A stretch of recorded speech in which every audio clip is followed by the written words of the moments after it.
అని ఎప్పుడైతే నమ్మకం వస్తుందో అలాంటి విశ్వాసమే దేవుడు కోరుతూ ఉన్నది. అలాంటి విశ్వాసమే దేవుడు కోరుతూ ఉన్నది. నీలో నమ్మసత్యం లేదు, ఇదిగో దేవుని ఖర్చు పెడతావా లేదా, దేవుని కోసం వద్దా లేదా, నువ్వు ఆలోచిస్తూ కట్టు కోసం నువ్వు అన్న కోసం ఆలోచిస్తున్నా అంటే దేవుని మీద నమ్మకం లేనట్లే. ఎందుకు అలాగే చెప్పబడుతున్నావు అని అనుకోవచ్చు. ఒక మనిషి నమ్మితే మోసపోతారు, కానీ దేవుని నమ్మితే ఎవరైనా మోసపోతారా? మోసపోరు. మనిషి విశ్వాసంలో విశ్వాసాన్ని పెంచుకోవాలి, కానీ విశ్వాసం కాకుండా అవిశ్వాసంతో పడిపోకూడదు. ఆ యొక్క విశ్వాసంతో లోకంలో పడిపోకూడదు. నువ్వు విశ్వాసి కానీ నలుగురు వచ్చి మాట్లాడుతూ ఉన్నావు, నీ విశ్వాసి కానీ నలుగురు వచ్చి డ్యాన్సులు వేస్తూ ఉన్నావు. ఏది విశ్వాసం? ఏది నీ క్రైస్తవత్వం?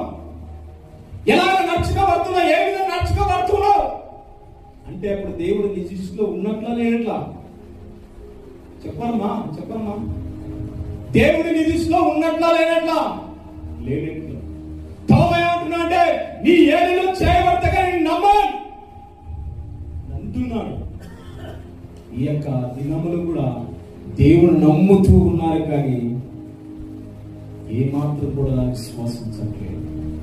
దేవుడు ఆరాధిస్తున్నారు, కానీ ఏ మాత్రం కూడా హృదయంలో నుంచి విశ్వాసంగా ఆరాధించట్లేదు. దేవుని స్తుతిస్తూ ఉన్నారు, ఆనందిస్తున్నారు, కానీ ఆయన ఆత్మలో ఆనందించలేదని రాత్రికాల సమయంలో పరిశుద్ధాత్మ దేవుడు సెలవిస్తూ ఉన్నాడు. ఆనందించేవాడు ఏడితో ఆనందించమన్నాడు? ఆరాధించేవాడు ఆత్మతోనూ సత్యముతోనూ. అలా ఎలాగ ఆరాధిస్తూ ఉన్నాడు, ఎలాగ స్తుతిస్తూ ఉన్నాడు, ఏ విధంగా మనం నమ్ముతూ ఉన్నాం, ఏ విధంగా మనం విశ్వాసిస్తూ ఉన్నాం దేవుని. రాత్రి కాల సమయంలో మీ బలిపీఠాలు కట్టుకోండి. ఈ రాత్రి కాల సమయంలో మీ హృదయంలో ఏమున్నాయో, ఏ కలవిషయం ఉన్నదో, ఏదో నరుడు చూడకపోవచ్చు కానీ నీ బంధువులు చూడొచ్చు కానీ, మీ అన్నదమ్ములు చూడొచ్చు కానీ, నీ భర్త చూడొచ్చు కానీ, చూచువాడు ఎవరో దేవుడు చూస్తూ ఉన్నాడు.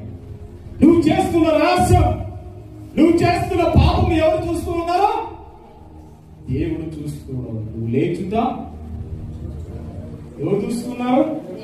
దేవుడు చూస్తూ ఉన్నాడు.